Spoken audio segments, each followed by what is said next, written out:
Hello friends, আশা করি আপনারা সবাই ভালো আছেন এবং আগামী দিনে ভালো থাকবেন।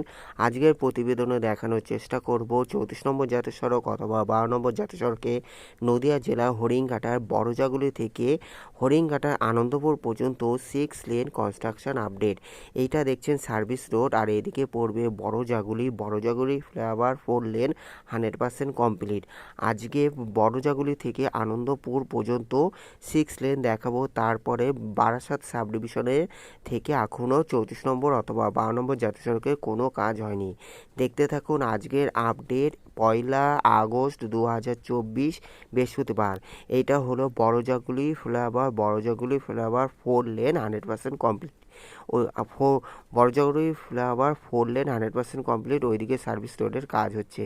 দেখতে থাকুন। Thanks for visit my channel, thanks for support my channel. 12 নম্বর জাতীয় সড়ক অথবা 34 নম্বর জাতীয় সড়ক national highway authority of India, government of India.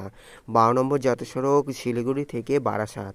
বড়জাগুলি flyover 4 lane 100% complete. যেখানে হলো একটি পয়েন্ট হলো বড়জাগুলি থেকে হরিণঘাটা হয়ে বনগাঁ দিকে যাচ্ছে, আর একদিকটা হলো বড়জাগুলি মোহনপুর হয়ে কাঁচরাপাড়ার দিকে যাচ্ছে। বড়জাগুলি থেকে আনন্দপুর পর্যন্ত 6 লেন 100% কমপ্লিট, যেখানে সার্ভিস রোড পুরো আলাদা করা আছে। দেখতে থাকুন। Thanks for visit my channel. Thank you.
12 নম্বর জাতীয় সড়ক অথবা 34 নম্বর জাতীয় সড়কে এটা হলো হরিণঘাটার আনন্দপুর নদিয়া জেলা। এখানে নদিয়া জেলা শেষ হয়ে যাচ্ছে, তারপরে উত্তর 24 বারাসাত পড়বে। এইদিকে হলো সার্ভিস রোড সমেত 4 লেনের কাজ আর হয়নি, আনন্দপুর পর্যন্ত গিয়ে থেমে গেছে। পরবর্তীতে আশা রাখবো তাড়াতাড়ি কাজ বারাসাত পর্যন্ত শুরু হবে। এখানে আজকের প্রতিবেদন এখানে শেষ করলাম। ভালো লাগলে অবশ্যই লাইক কমেন্ট শেয়ার সাবস্ক্রাইব করবেন। যারা সাবস্ক্রাইব করছেন তাদের অসংখ্য ধন্যবাদ। পরবর্তী ভিডিওর জন্য অপেক্ষা করুন। দেখার জন্য অসংখ্য ধন্যবাদ। সবাই ভালো থাকবেন। ধন্যবাদ।